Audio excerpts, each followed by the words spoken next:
Hello, my name is Paul McNeil and I'm the Assistant Professor of English here at Illisavic College. And this video will cover how to use citation generators to help you create and format your works cited page entries. Please use technology to your advantage, but use it wisely. Follow along in this video and hopefully these citation generators can help you create perfect works cited page entries. Okay students, I want to talk to you briefly about how to create works cited page entries for your papers. When you're performing research, you have to cite information you find from the internet or in print sources or in other locations, and documentation can be quite frustrating for students, but there's a lot of information on the web that can guide you through this process. And so unlike in the past when you only really had a book to help you, a physical book to help you cite sources, nowadays it's so much easier. And so if you make documentation errors, there's really no excuse for it considering all the resources you have at your fingertips. In this course, I strongly suggest you use the Purdue OWL. It helps you in lots of different areas, and I link to it in our course. You can get help with general writing, and this covers things like grammar, mechanics, punctuation, that kind of stuff. Just areas that you might struggle with, and you can even search for the types of errors you might make. And so for instance, I know a lot of you make comma splice errors, and so if you type that into the search function, it'll bring up many different kinds of tutorials and guides that can help you prevent comma splice errors in your writing. It also covers what we're going to talk about now, documentation and the various ways to document sources under research and citation. And it'll go over MLA format, it'll go over APA format, and even other types of formats you might not even heard of, which we won't use in this course. But you can click on, for instance, MLA style, and it will guide you through how to cite your sources. So it's a very useful guide, and like I said, if you use the search function, you can also find what you're looking for. And so for instance, if I wanted to know how to cite a book, I would just type that into the search function and hit go, and there it is, MLA works cited books. And if I click on that, hey, what do you know? It's how to cite a book. All citations, MLA works cited page citations, have four basic components: the name of the author, which you see here, the title, the city or the publisher where the book was published or the source was published, and the publication date. And so no matter what source you're using, you should always remember those four basic components: author's name, title, place of publication and publisher, and the date it was published. And so use the Purdue OWL. It will tell you how to do so many different types of things. But I know a lot of you have heard of these citation generators that will help you cite a source, and those are perfectly fine to use too. They're not shortcuts. But you'd have to know how to use them correctly, and you have to understand that a machine will not do all of the thinking for you. And so for instance, the machine doesn't know if you've spelled something incorrectly. It doesn't know if you've input the information incorrectly. And so let's say I put in the wrong author's name, or I put in the wrong title, or I don't spell the title correctly. The citation generator is not going to fix that for you. And so if you use a citation generator, one thing to remember is that you can't stop thinking. You can't let the machine do all of the thinking for you. And so I'll run through real quick two of the most popular citation generators and the most effective way to use them. So one that I really like is called KnightCite. It's from the Heckman Library, and it's Knight spelled with a K, like knight in shining armor. And so let's say I wanted to cite a book, just a basic book, and as you see on the left hand side here, it has all different kinds of publications that I can cite. And so if you were to click on the left hand side here, it'll change this this field here where you input the information. So just ask yourself, what kind of source am I citing, and you would select it over here. So let's just say I was going to do a book. And so let's say I, for some reason, cited Charles Dickens's book, Bleak House, for instance. I would type his name in, make sure I type it correctly, spell it correctly. I would put the name of the book that I want to cite. I would ask myself, is this an edition? Is this a volume? Basically go through all these fields and see if the information is listed on the book. In this case, there is no edition or volume. I would put the publisher in there. In this case, it's Penguin. I would say yes to include the publishing city, and that will cause it to refresh for a second. And so I can put in the publisher's city. In this case, it's New York. This edition, obviously Bleak House was originally published in the 1800s, but they obviously publish new editions all the time, so I'd want to look inside the book to see when it was published. In this case, this one was published in 2010. And that's it. And then it will ask you, is it print, online, or CD or DVD? In this case, I'm looking at an actual book, and so it's print. So if I click submit, there it is. It's going to give it to me. Very simple. And so what I would do is I would copy and paste this over to my Works Cited page.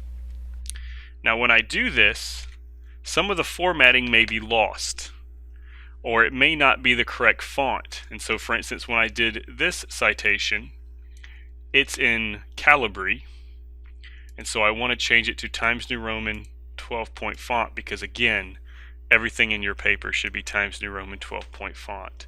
And I also want to make sure that what should be italicized is italicized. So for instance, it's the title of a book, and as we've talked about, titles of books should always be italicized. I want to make sure the periods are where they should be, and they are. I want to make sure the commas are where they should be, and they are. So everything looks good. Very simple. So that's NightCite. There's also one that I'm sure many of you have used called EasyBib. And this is especially handy if you are citing a website, because what EasyBib allows you to do is to just copy and paste the URL into the EasyBib generator, and it will create a Works Cited page entry for you. And so for instance, let's say for some reason I was going to use this article about Beyonce and Jay-Z from the Washington Post. I would copy the URL up here, and then I would paste it into the EasyBib citation generator here. And I'd also want to make sure that I pick the correct style that I want it cited in. And so in this case, we're an English class, so we use MLA, but you can also choose APA and others.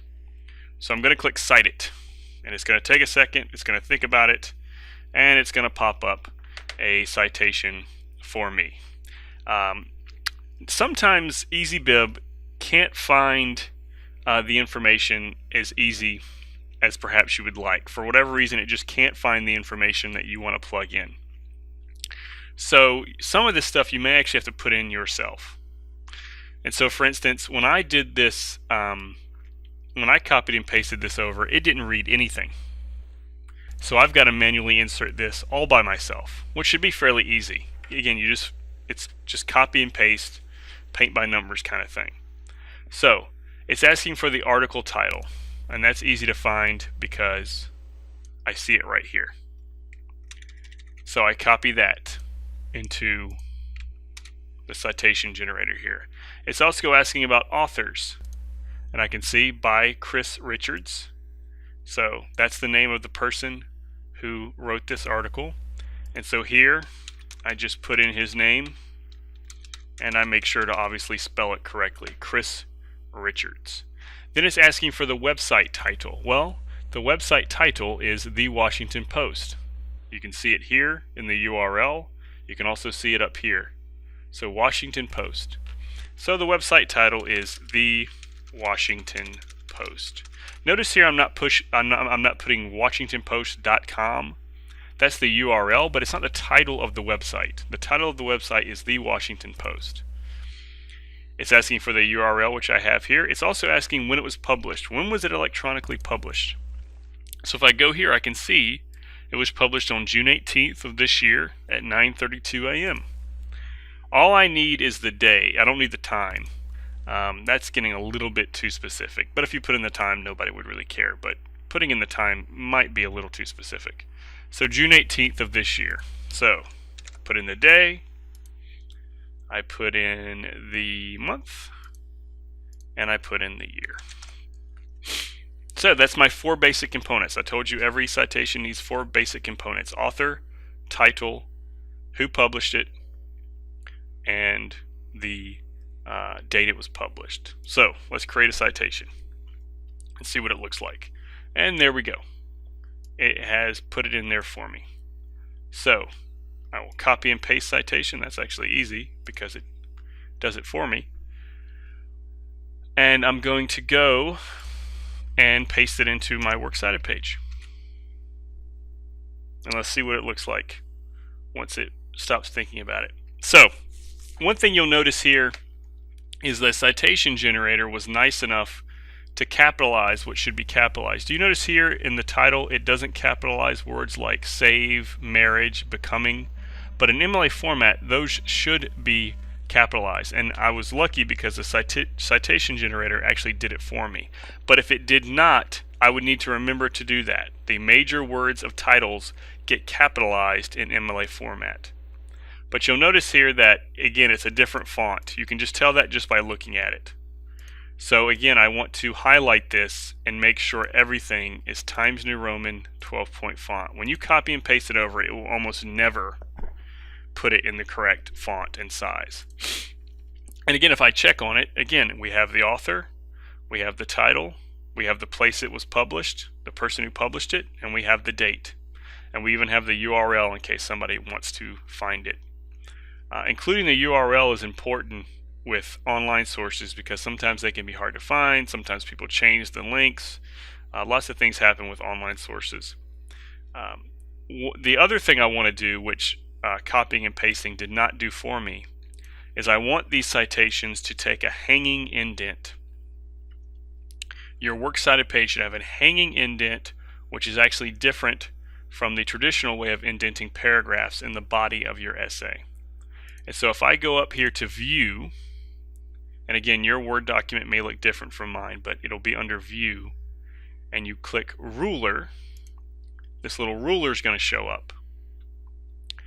And what you want to do is you want to take your mouse cursor and hover it over this little ruler until you see that hanging indent. When you see that hanging indent, stop, left click, and drag it to the ½ mark here. And bam, there it is. And now that looks the way my works cited page should look. And I'd keep doing that for however many sources I have there.